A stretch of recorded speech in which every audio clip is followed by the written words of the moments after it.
Jumat 19 November pukul 8 malam live di Kompas TV.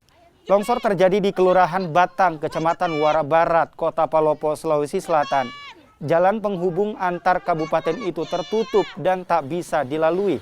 Akibat longsor, warga yang akan menuju Toraja Utara maupun sebaliknya kini tak dapat melintas. Sementara warga di sekitar area longsor memilih mengungsi karena khawatir akan terjadi longsor susulan, apalagi kondisi cuaca yang buruk. Pak, dampak dari tanah longsor ini seperti apa, Pak? Tentu dengan adanya longsoran tanah ini yang menutup seluruh badan jalan akan berdampak terhadap lalu lintas jalan, ya, termasuk diantaranya akses antara jalan Toraja Utara dengan Palopo ini praktis putus untuk sementara. Kemudian yang berikut,